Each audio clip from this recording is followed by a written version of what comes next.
A few years ago, Jack Butcher started a creative agency, and he was working himself to his limits.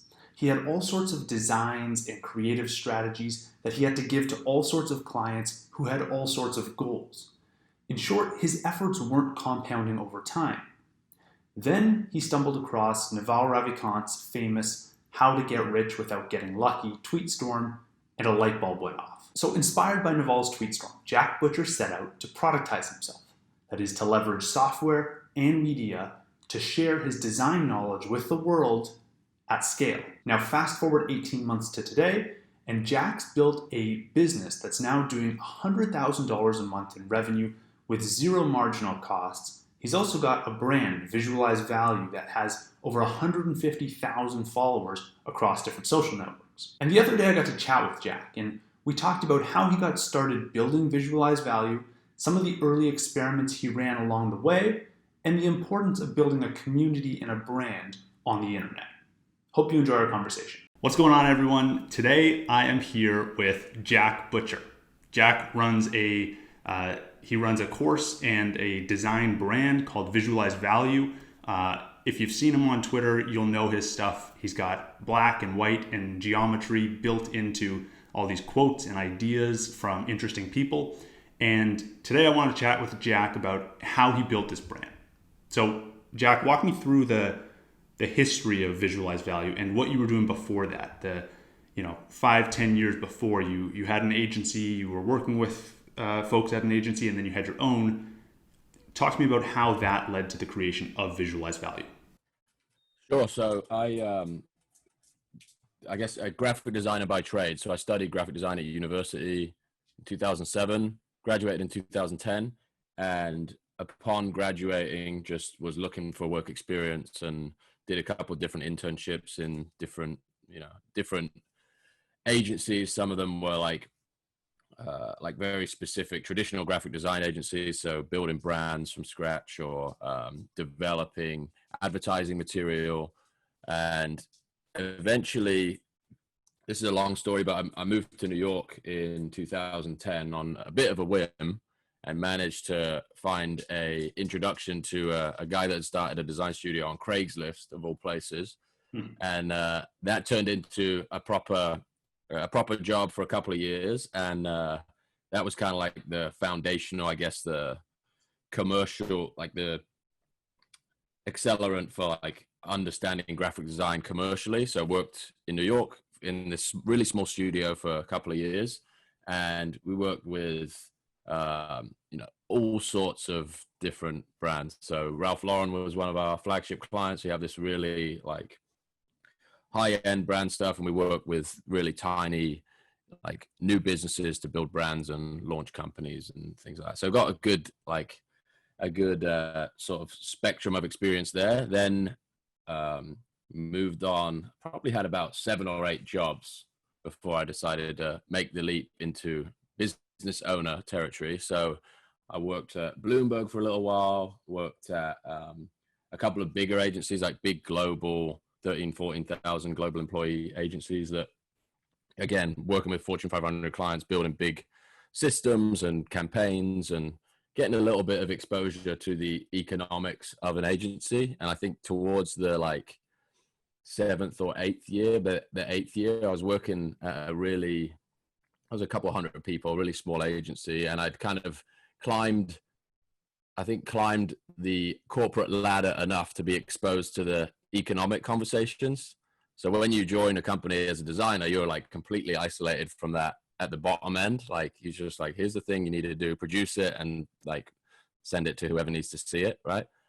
Those economic conversations weren't a part of like anything that I was exposed to for the first probably 5 or 6 years. So I had no idea how the business worked or how my, salary translated to the value I was producing, all of those, all of those nuanced ideas that you don't understand until you're, responsible for a P&L of some kind. So anyway, like at the end of that 8-year stint of working, I started to see some of the numbers that people were charging clients for what they were doing. I was like, hang on a minute, I'm doing most of this stuff, or I could get away with like, selling 90% of this myself, right? It's just a case of like owning the relationship is really what the super valuable thing is as an agency. You have relationships with brands or stakeholders of big brands, and that, you know, allows you to sell big contracts and employ a bunch of people. So anyway, in hindsight, super arrogant point of view, right? It's just like you have this very, like, I think at least for me, I had a huge, like, inflated sense of what I was capable of and what the, like, rest of the team existed to support in that process. Like, you kind of underestimate a lot of that stuff when you move into your own business. So I was like, I'm going to start my own agency and offer these same, you know, breadth of services that most creative agencies offer, which is essentially anything you want.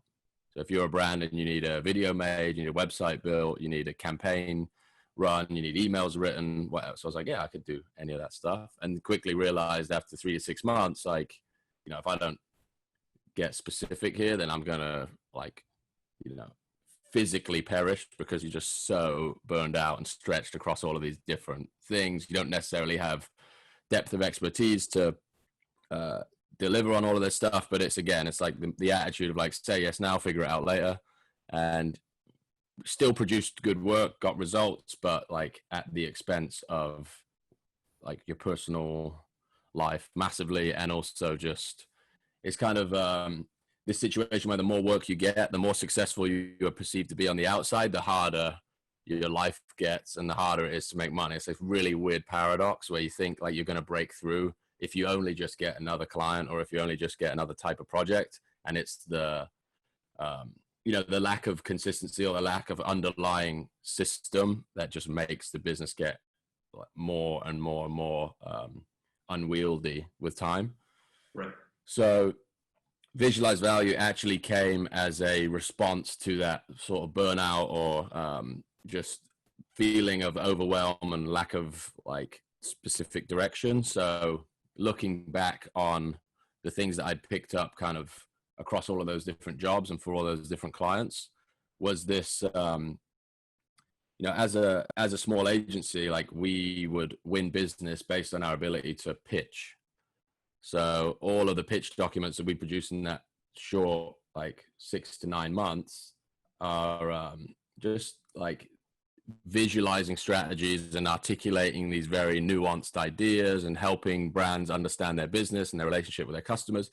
That was all stuff that we didn't sell necessarily. It was like these beautiful pitch documents that just got us in the door to do the above the line work, if that makes sense. So you're just selling strategy, and then they'll say, yeah, you can now go and produce X number of commercials or, you know, these deliverables. So kind of struck me that that in itself was valuable, and a lot of people don't like doing that. At the agency I'd worked at in the past, it's kind of like, you know, the first person in, the last person out is working on the PowerPoints and doing the, like, you know, the grunt work that sits behind the stuff that gets awards and all of that. Like, everything that the rest of the design talent is in competition to do, it's like, just completely remove yourself from that and be like, I'll work on the material that sells the work, and, you know, everybody else can work on the work once we win it. So it's just like that niche within a business almost. So you find this thing within an agency that a lot of people either don't like doing, don't want to do, aren't very good at, and just, like, hammer away at that. And I think that like, the positive feedback that I got from focusing on that internally was just a realization I had after trying to emulate the whole business model afterwards. If that makes sense. So it's like, why not just focus on that piece and figure out a way to communicate that we can do that for businesses? So that, and again, that was another evolution of, like, working. We had like 3 or 4 Fortune 500 clients, which is like a totally different beast. Like, you don't really, well, like, think about this is like, it's very difficult to generate demand for Fortune 500 clients. You, like, respond to what they want, right? They tell you they need something, you bend over backwards to create it or force your process to produce something that they want, versus, like, packaging something up that you can use to create demand and have people respond to. So visualized value was a couple of friends actually just had reached out and, like, I need help articulating this service that I've built, or this, like, platform that I'm working on that I'm trying to raise money for, whatever it might have been. And building those stories out visually, like, really help them in that process, whether it's selling customers or investors or even like getting their own team aligned on what they're about and how they tell their story, building these like visual assets that really explain that process is was super valuable. And then using those assets to like build an audience of people that need the same thing. So you're doing the work and there's a benefit to the brand that you're doing the work for, because you're kind of promoting them by sharing what you did for them. And then, so this is a long-winded answer, but then the growth of the visualized value brand kind of came out of that as like, well, how do you make this? Because, you know, not everybody is going to be seduced by the visualization of how a supply chain works. So the same principle of like making an idea visual, can that apply to, you know, these principles and ideas that more people value and can leverage? So whether that's like, you know, old Stoic philosophy, or it's like a writer that has put together some framework or theory that people are using to scale their businesses, can you take some of those ideas and make them visual and basically increase the level of access to those ideas? Like more people can understand them. I don't know if this is a real statistic, but I keep hearing 70% of people are visual learners. A lot of people identify as visual learners. So it's like, if you can give them that like visual anchor, I think it brings people into a topic more easily, and perhaps like makes them want to study it, or just gives them a better sense of how something works. So that then just became this consumer facing brand, but it was just used as a lead generation tool for B2B clients at the beginning. It's just like, yeah, let's just make this stuff. And then because that image or that idea resonates with you as an individual, you're like, oh, how could this impact like the difficult ideas that I've tried to explain to my clients or my investors or whoever else in the past? And the realization kind of came quite naturally to a lot of people, and it kind of filtered out the type of people that value the work up front. Like we didn't have to convince them then, you know, it's just like they see the thing, they're like, I want that for my business. Can you do it for me? Yeah. So around the same time as you had started this visualized value business, a guy named Naval on Twitter, who many are familiar with, he posted a tweet storm. And it was about how to get rich without getting lucky. It was a podcast too. And you referenced it a few times. What was it about that? I don't know if you listened to the podcast or saw the tweet storm, but what was it about that stuck out to you? And how did that kind of act as a catalyst to get you started? Yeah, so I'm trying to figure out the time frame of it, and it was 100% like massively influential. Like there was maybe 10 or 12 concepts in there that now map back perfectly and probably like lodged in subconsciously somewhere. But I think the thing that I'd been like, before I discovered it articulated in that way, I'd been like really trying to get that level of specificity into a service business. It's like, if only you just have like a process documented a little bit better, maybe we can make this thing work, right? And I think the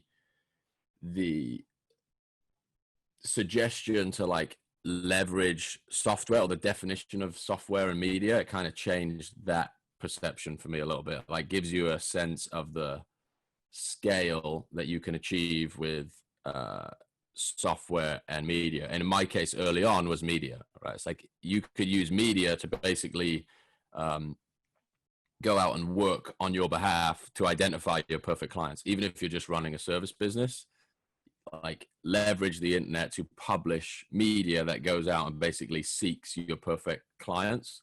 And I think over time, the other concepts in that tweet storm kind of slotted into place after the fact. So it was like, how can you then make software, which again, I can't build or write software, but there are so many platforms that kind of like stuck together to make this thing into a business that 2 years ago, I probably, you know, would have been, there would have been a couple manual processes perhaps that would have completely inhibited you reaching a level of growth. So trying to think about a couple of the concepts in there that are specific. One great one is make recognizable work. I think that maps back really Absolutely. nicely. It's like just be super consistent. I think I think Tim Ferriss said, make one decision that saves you 1,000 decisions.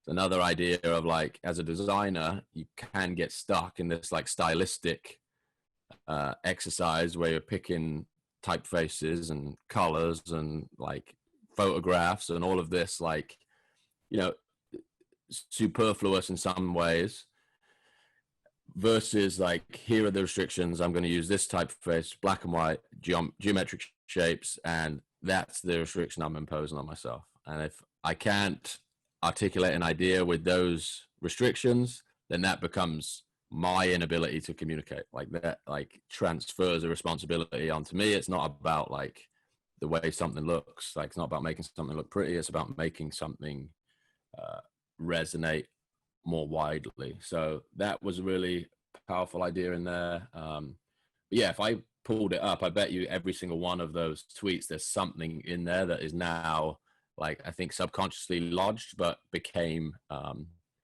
something that was consciously leveraged over time. Right. And you talk about these constraints. You started with black and white and geometry, various shapes, and you started posting on Twitter. Do you think those constraints helped your work become more recognizable and stand out and really get you to the level of being able to create this course? And do you think that got you across the gap from being not recognized at all to being able to start a business on through Twitter? There's a couple of ways I think about it. One, I think from a visual perspective, for sure, it's like very recognizable. Pattern interrupt. Like if you see that thing multiple times in a day, like I think it builds like that equity slowly over time. It's like and the first one I posted was like tragic in comparison in my mind. Now it's like they evolved, the constraints stayed there, but the like execution improved over time. So I think it works on the front end, but I also think like creating a restriction that makes the process sustainable for you as a creator or a writer or whatever is like the more important component of that. So it's like, if you're able to like publish something every day or every other day without that level of restriction, I think you're still going to get great results. But like those two things combined, like a recognizable style or thing combined with like this like fluidity in the process, like I don't have to think about anything. It's just like go in the notes doc, look at all these ideas that are queued up, and go into the sketch canvas with the black and white restriction, and just get to work and put Right. something out there. So one of the like, I think, yeah, one of the things that was instrumental is like become known for doing something, but it has to be something that you can consistently do, right? The idea that like there are plenty of things that I would love to be known for doing, but they're not things that I could make 500 of a year. And Right. I think those are just two different strategies, right? It's like if you're Martin Scorsese, you're in a very different game than you're not in the volume game necessarily. You spend 6 months on a project, you put it out. But I think the half-life of social media is like very, very different, right? And if you're Right. able to, yeah, the people who I've seen be successful, at least in something that like closely resembles this, they have a way to like put stuff out frequently. Yeah, look Right. at like I mean, top end like Joe Rogan, like the guy just like turns a camera on, talks for 3.5 hours, what's that, 4 times a week or something insane. Yeah. But Yeah. there's no friction because he's just like talking to his friends, right? If that was like, if he wasn't a natural conversationalist, or if he didn't like doing that, there's no way it would have gotten to where it is. So I think it's a combination of, yeah, things that people recognize and enjoy, and things that like come naturally to you as well. Yeah. So you start these tweets in early 2019, and I saw a post you made. I think it was on your newsletter, maybe, where those first 10 or 11 months when you started Visualize Value, there were no sales. But meanwhile, you were building up an audience on Twitter. Talk to me about your thought process during those 10, 11 months where you knew you were onto something. People were following you on Twitter, but you weren't necessarily selling anything that was generating income for you. How were you thinking about the business then? And how did that lead you to start your first course? Yeah, so there, I think one of the things that is different about or that is like wasn't necessarily exposed in that post is that arm of the business still had a function. It was still attracting service clients.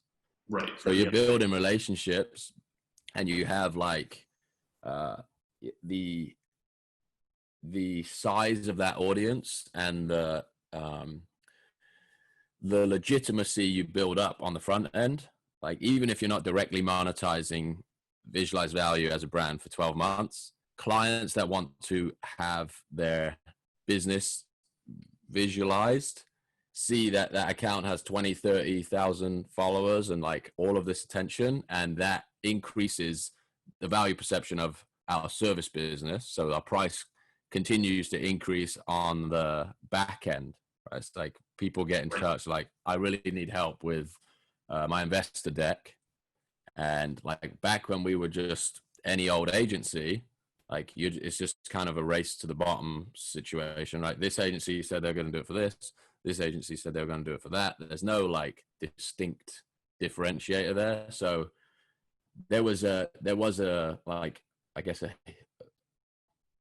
invisible incentive behind that. We weren't selling anything directly to that audience, but we were like benefiting from this this increase in attention and like just the amount of exposure that was there. Right. So meeting lots of great people, and we did run experiments last year. So I don't think it was zero revenue the whole year, but it was maybe like a couple $100 here or there, like try to sell a print here or there, or we did a PDF like time it's called the Daily Manifest. It's essentially like a self-organization tool. It's a template that you print out every day. It was something that I used when I was like trying to get the service business off the ground initially. It's like, you know, let's wipe the slate clean here and plan the day better and figure out how to build all these processes out and stuff. So that was one component of that. Again, a couple $100 of sales,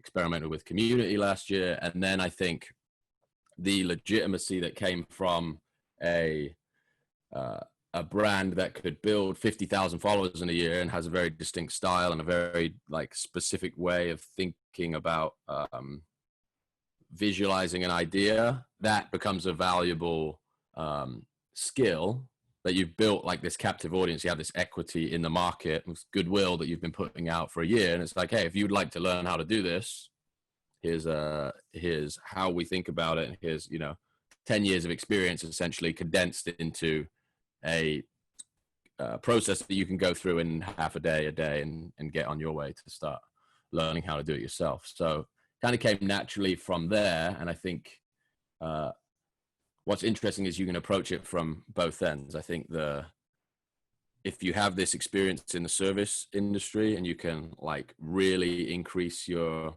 chops as a service provider and like understand the market and like get a really good sense for what people need help with, then your products become a lot better. And if you approach it just straight from the product end without that like industry and service experience, obviously depends on what it is you're doing, but I think the credibility transfers into the product much more.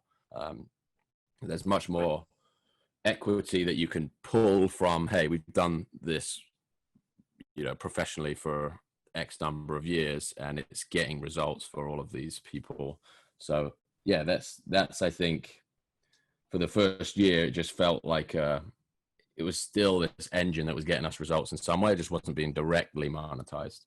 Right. And then when you first started selling directly, do you remember that first sale or how you kind of broke through into direct selling? Yeah, the first one would have been a poster, I guess. So it was like putting a design up on Twitter and then posting a link underneath it to like, if you want to buy this as a print, here's the link. Yeah. Thinking that because there was so much traction behind the image that was going to translate to a bunch of sales. Like that was the thought in your head. And again, it's like, even taking like the pulse of an audience, like, hey, if we made prints, would you buy them? Everyone's like, yeah, definitely. And then when you put it up, the the level of interest just didn't translate. Honestly, I think there's something this is my hypothesis, is like completely anecdotal, but the idea that you're posting 3 or 4 images a day, why would somebody want to commit to one and hang it on their wall, right? Like, these are digital consumers and just constantly, the barrage of new information, and the dopamine hit from something different is, I think, what built the brands. There was maybe a disconnect there in the print like methodology that just didn't translate. Maybe if we pushed it harder and harder, could have got it off the ground. But again, it's also like outsourced. Like, it's very hard to do quality control. It's like shipping and handling, and stuff gets lost, and it just wasn't the right thing. So I pulled the plug on that. But that was a very different feeling selling that, I think, than like selling your first product that is done, dusted, delivered. Like, you have no fulfillment work to do. Like, you sell a print, and then you have like a bunch of things have to go right for that thing to arrive, and you still have all these fulfillment things. Yeah. Versus the first time I think we sold a PDF for $9, I was like, a light goes off in your mind. You're like, okay, now we're on to something, right? Like, yeah. This is really powerful. And that there was something very, like, in hindsight, there was a mechanic in the PDF product that I think gave us a bit of extra momentum. So the PDF was, again, that daily manifest planner that people would like use to plan their day out. And then after, like, I think maybe a couple hundred sales of that, I was like, oh, I should start a community around people that are using this thing, get them talking to each other, how they're using it. Like, how does your morning routine compare to somebody else's morning routine? What are the habits that you're trying to eliminate? Again, it's like a tool to build community around, like, or a central, there's a commonality with which to build a community. So like that again was like the glue that made the community a legitimate idea. So started that as like, it's going to be free for people that have bought this thing, got a couple hundred people together.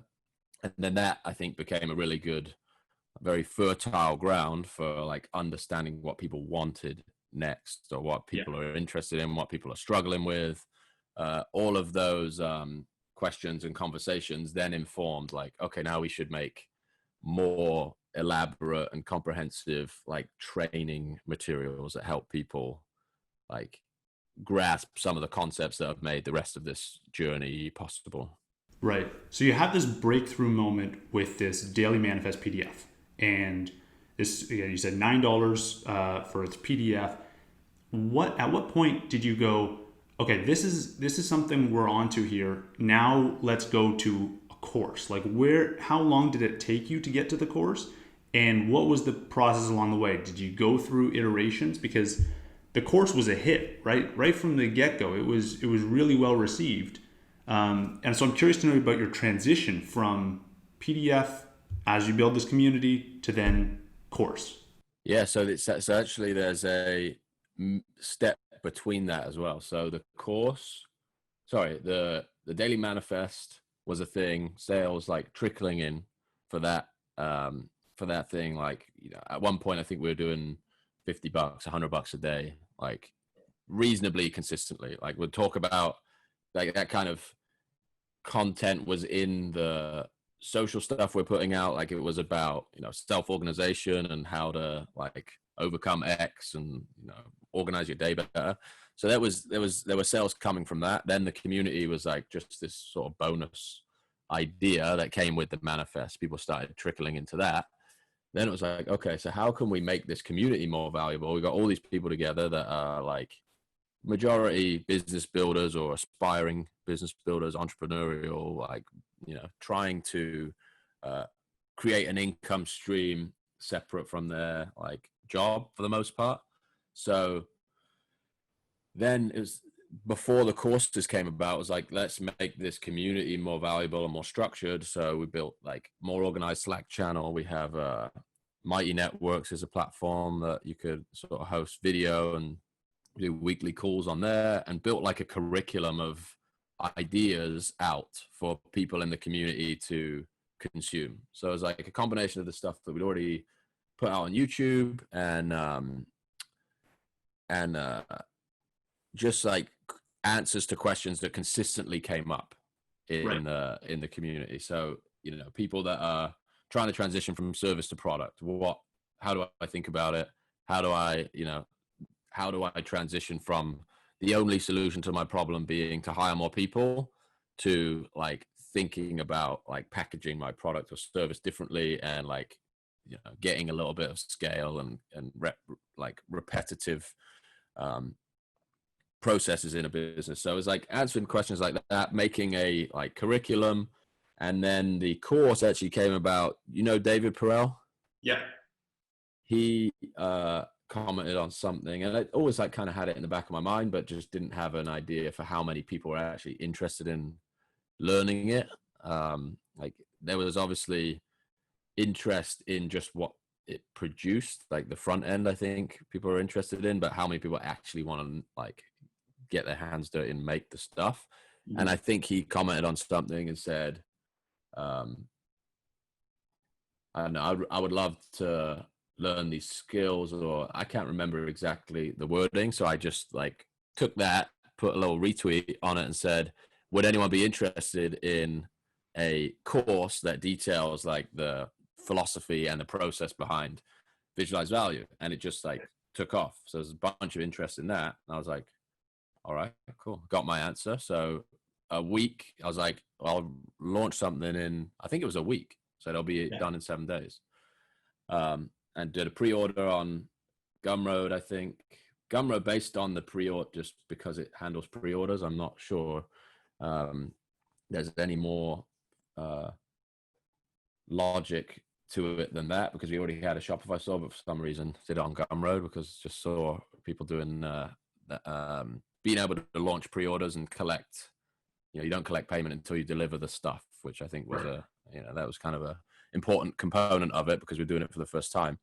So yeah, just a 7-day sprint of putting this course into or putting this idea and this philosophy into, I think it's like a 35 module thing that just explains like from, you know, complete zero, no design knowledge whatsoever to open up this tool and start playing with it and use it to articulate your ideas or anybody else's ideas. So yeah, then a bunch of pre-orders came in for that. I think we maybe sold 600 copies or something, 700 copies pre-orders.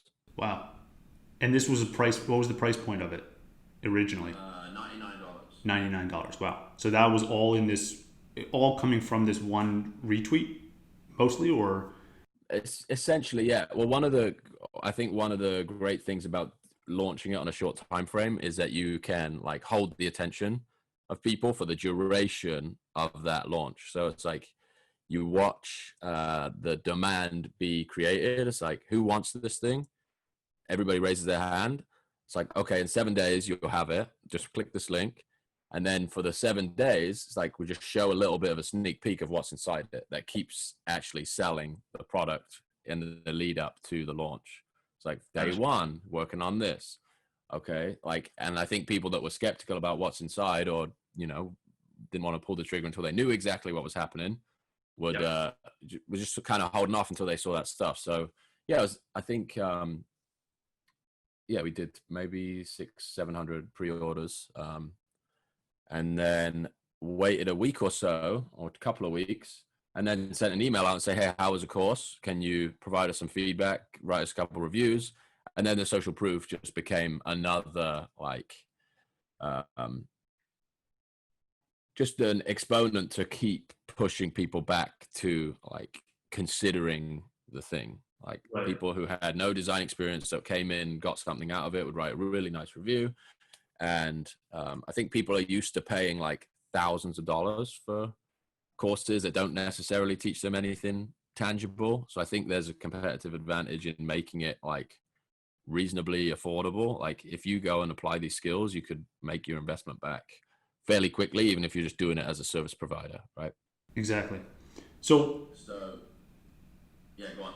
Oh, I just had one question about the course, the schedule of this revenue, right? Like you launch this, you get a bunch of pre-sales, and uh, over time, though, I've seen some of the charts you post on Twitter about the revenue coming in from the course, and I'm amazed at how it's got this smooth like up curve, and it's like just always continually growing month over month. And I think one thing that a lot of course creators, especially when they do it just to create the course and not as maybe an overall brand, they find they'll launch, they'll get a bunch of sales, and it just drops off. And so I'm curious to know how you combated that and how you've continued to grow the revenue over time. Yeah, I think it's like I've thought a little bit about this, but I think some of it is the nature of the product. So it's you have this proof of work, the brand itself, visualize value, the brand um, is the thing that this methodology has produced, right? And you can constantly use that to go back to the market and say, here's this thing, visualize value. Like, here's another concept being visualized. It's different than people who maybe launch a marketing course that is specific to a tactic that maybe doesn't have a long shelf life, for example. I think maybe people think about these things. I think the launch, the culture of launches maybe has kind of it's misguided in some ways because you don't necessarily need to reinvent something every couple of months. Like, I think that maybe reduces your credibility depending on the nature of the content. Like, is it not better to like continually iterate on a product that is producing a result that people are interested in and just drive people back to that same idea? Like, there are marketers out there that have 20, 30 different courses. It's like, this is like crazily overwhelming. And how do I think you kind of reduce your credibility over time by doing that, by saying, oh, why isn't the stuff just in this one? Yeah. At that point, you got 20 or 30 and you're an agency again. So I think there's that little like mechanical tweak that if you have the ability to create something that continually gets people interested in what you're doing, and then you could just funnel that attention into an asset that is like evergreen, it's going to be relevant for a long, long time, right? It's not about like the Facebook algorithm in June 2020. It's about like the idea of making um, a concept visual, which is, until we are communicating telepathically, that should be a relevant and Right. useful skill for people. So so you said you launched this course on about a 7-day sprint. From that point forward, how much time have you put into like iterating on it and building new modules and designing new features of the course? So nothing yet. So we're there's a module in the back end of the course that's questions, like requests for features. Yeah. And after July 1st, I'm going to go in and put all of those back in through the course. So there's people, you can get a good sense of where people are in the course, and there's like pretty good completion rates compared to the data that I've seen on like online courses. Like 50% of people never even open the course that they've bought. Yeah. 10% complete it, or less than 10% complete it. And we've got really good completion rates, and I put that down to just like people feeling like they have a better relationship, or they have a stronger connection with the outcome. I think there's something like there's something about the tangible outcome that drives more participation. I think there's like if you're working towards like this thing that you can see and feel, like I think that's my theory as to why more people get through the course. And then the requests that a lot of people make, it's either material that's already out there, or it's things that aren't necessarily fundamental to the result that we initially promised. It's like, how do you do this in motion? Like, how, like, it's more tactical stuff that's like, yeah, you could kind of one of the approaches that, or one of the ideas as the course was getting made is like, how much of this is like stuff that's already on YouTube? You know, like if you want a design tutorial, if you want to know about like what typeface to pick, go and look on YouTube. Like that's Right. like, it just inundated with information of that. Like try and keep it as specific as possible to like what you're uniquely good at. Obviously you need to bring in the stuff that pairs with that to make it possible, or whatever the just like basic tactical stuff exists. But I think that again, to go back and reference the Naval tweet storm, the idea of like become so specific in what you do that there's nobody else that does it, right? Like Yeah. if you're if I think if I just launched a design course, like, hey, like learn design, people are like, what? Like you wouldn't even know where to start, and I wouldn't know where to start as a creator, right? It's like, I think that specificity is scary for a lot of people, but it's really how you, again, like the 12 months of being super specific. It's like, is this ever going to pay off? You know that there's interest, like you mentioned, there's something's being validated, and then, you know, if people don't necessarily want to buy a picture of this stuff, they want to learn how to do it. Yeah. It's just finding the like product angle after the fact seemed to work. How do you think about trying to make yourself specific and trying to actually get from general design knowledge to, I know this one thing better than anyone else and here's how to do it? Like, how do you refine that process of just being unique and getting that specificity? I think some of it is like super organic, and like experience is such a hard teacher as well. Like I think the biggest issue a lot of people face is they're like good at lots of things, or they're like, they have, you know, they could apply themselves in a lot of different ways, and to like get very specific feels like a riskier bet, right? The idea of like taking all of the other opportunity off the table to focus on this one thing is like way riskier. Yeah. I think again, coming back to like retroactively trying to assess how I ended up at this point, it's like the things that again, another Naval idea, the things that look like work to other people but feel like play to you, like the tasks that I would volunteer to do in an agency that everyone's like, that's horrible, I'd never ever want to go anywhere near that.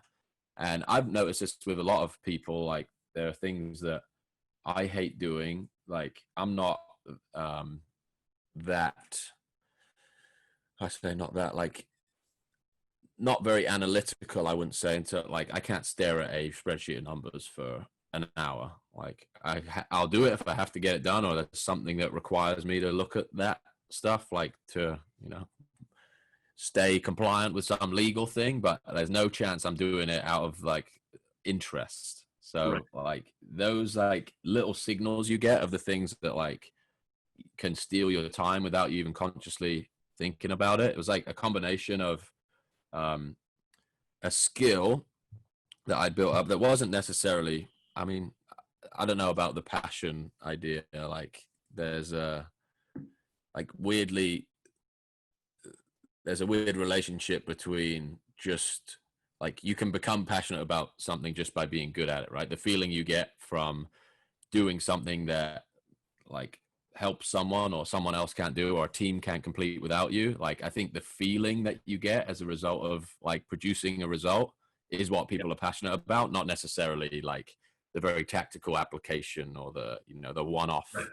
application of skills. Like what is the like, and I think for the majority of people, it just comes down to like solving a problem. It's like, what skills do you have that you can use to solve a problem, and how can you combine those things uniquely? I had a conversation the other week about like learning a skill. Like how do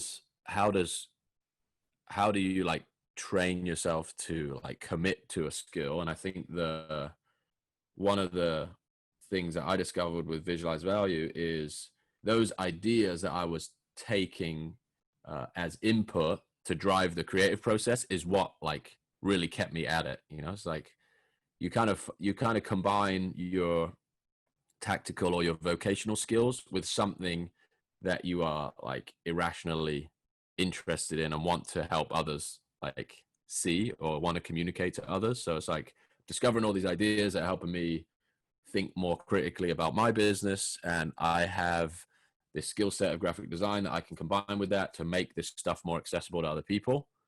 That's what I'm going to do, and that like I'm learning while I'm doing it. And you know, Right. for the feedback I was getting from the market's learning from it too. So it's like this weird combination of, you know, the things that you've like picked up almost subconsciously, or just like you're more naturally inclined towards than other people, and then combining that with something that you're genuinely like curious about. That feels like what the mix was for me.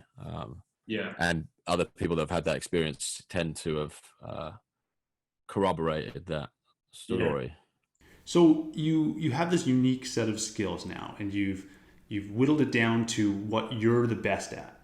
Now, I want to think about pricing strategy for a product, because you have this skill set, and the kind of paradox of having this unique skill set is that now all of a sudden there's no one you can compare yourself against, and you can't price a product the same way you'd price a commodity, right? There's no precedent to say this is what X is worth because everyone else is paying X for it. Right. So how do you think about pricing strategy with this unique skill set, and how has that changed over time? So great question. I think the one of the most formative and fascinating like experiences of mine looking back retroactively is like paying an extraordinary amount of money for access to like entrepreneurial mastermind communities. Don't know how familiar you are with, like, there's a bunch of, you know, different levels of price that exist in this like really mostly marketing communities where you kind of trading within this one ecosystem. Like this person is good at one component of a marketing strategy, that person, they're all part of this group, they all pay for access, and they end up just hiring each other. It's like this weird like pyramid scheme-esque ecosystem. It's very bizarre. But anyway, I paid an exorbitant amount of money, but like a couple of times, to join groups and go to conferences and things of that nature. And I'm like, that I think is one component of like this price strategy anchoring. That's like, okay, if people in the market are charging X for, you know, something that the best thing that taught me is that you can charge a lot of money for like a very like abstract value proposition. And coming from like a hourly time and materials agency background, that like completely shifted my idea. You know, value based pricing, like, it's worth whatever somebody is prepared to pay for it. Right. So that's one part of it. I think the other part is like looking at, there are people in one of the things I always compare it to actually is like masterclass. You know, the like you could pay $300 for a masterclass thing and have access to like literally the greatest example of like practitioner X in the world, Hans Zimmer on thing. But then if you actually watch those things, it's like they're not really, it's a kind of like a Netflix situation. Yeah. Like you're not getting down to like open up this program and click this button and do this thing. So yeah. I think there's like this very trying to be in a spot where like you make this stuff accessible, but not to the point where you devalue the like efficacy of it. So yeah. I'm like trying to test there's definitely guesswork involved in this thing. Yeah. $19 or $9 for the first PDF was like, yeah, how many people are you going to have to sell a $9 product to make a decent living? A lot. Yeah. And it's this one thing that never ever scales. Like you buy it once and you're done. But then when you start to get to like $100, yeah, you can, you know, if you could find 1,000 people, you're making six figures, and it's not not that difficult with Twitter to get to that level if you just plug away at it and you can prove that it works. Right. Yeah, the proof of work component, I think, is a huge part of the pricing strategy, and that's been like instrumental in having the confidence to raise price, is giving something to people at a price is far, like, it's like an incredible compilation of your knowledge and experience for a fraction of what you paid for it personally, right? Like, I paid for this with 10 years of my life, like hundreds of thousands of dollars of mistakes and, all of that stuff. Like, if you are able to conceptualize it that way and say, yeah, $100 for that is like, a complete bargain, then, yeah, it's another way to, like, I think, evaluate the value of it. And then once somebody experiences how valuable it is at that really accessible price, you then use that proof and their experience to slowly, like, increase the price. So you get 55-star reviews, like, this is outrageously underpriced. That's like, okay, now we have a new, like, baseline, we can move that up. I think Right. The skill becomes like what's the term, the Veblen good. It's like, the more people have access to it, I guess, not necessarily the less valuable it becomes, but it's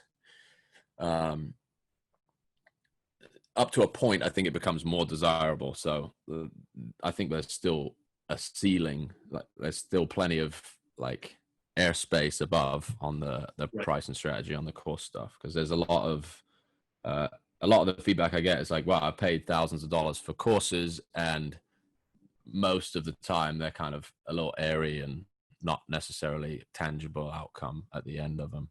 Yeah. And so now you've got your next course. It build once, sell twice, right? And this is launching in the next few weeks. I think right now it's in pre-order.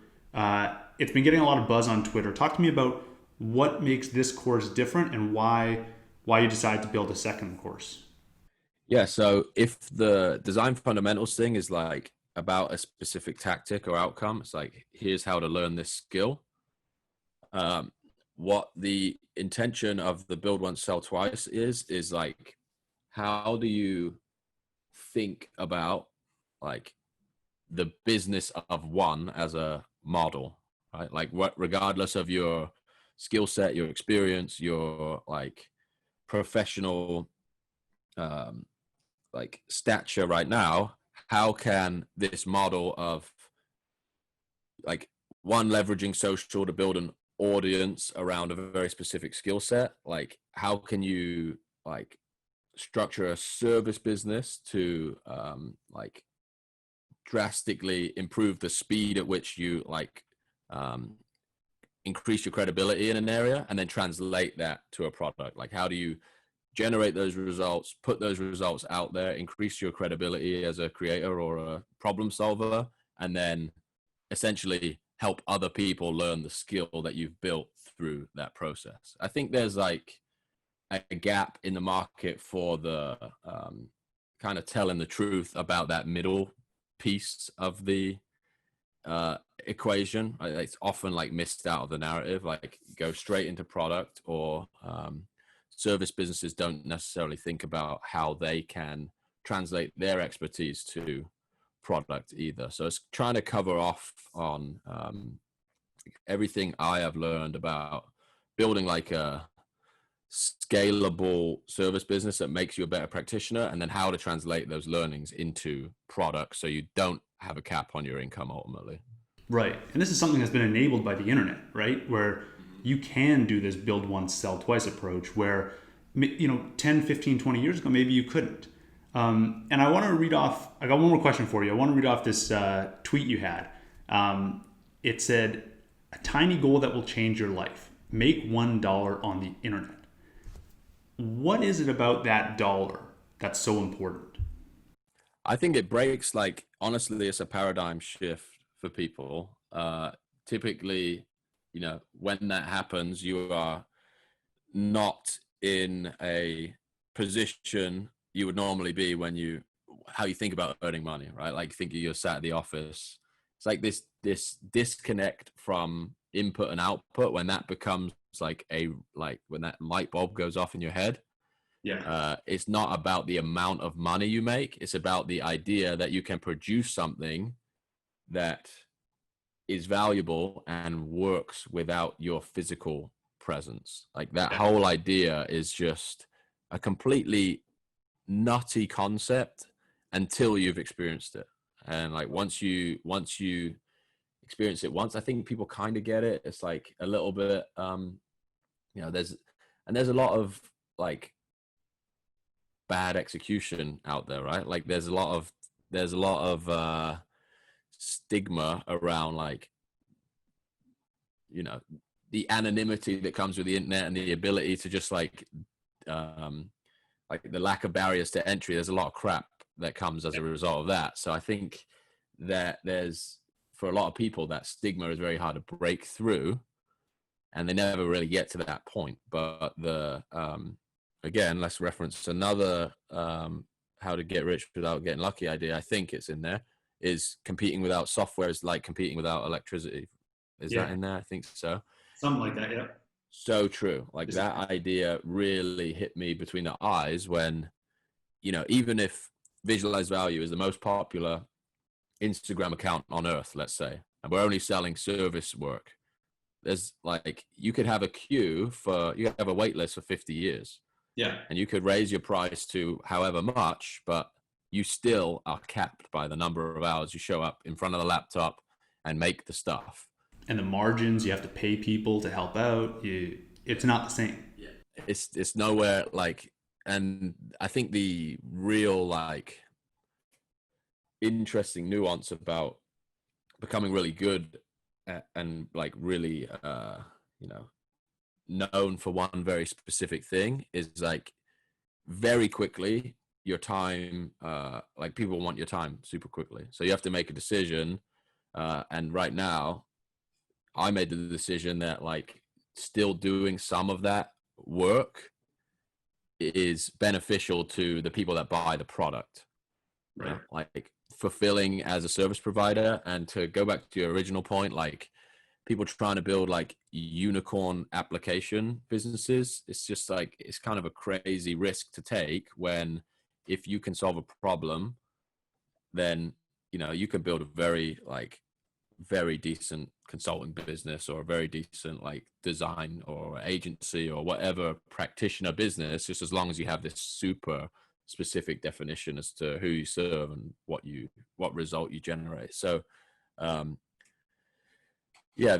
think the $1 on the internet from a product sale is the holy grail, but even like building a book of clients, like we have clients in New Zealand, we have clients in Canada, we have clients in wherever else. Like you don't need to like have a shiny office on Madison Avenue to build relationships with great, brands and clients that you want to work with. So I think like regardless of whether you hit that product trajectory straight away, there's still a huge benefit to like understanding that your physical location does not dictate your your economic circumstance necessarily. If you're able to like you leverage the internet to meet the right people, then you can drastically change your situation.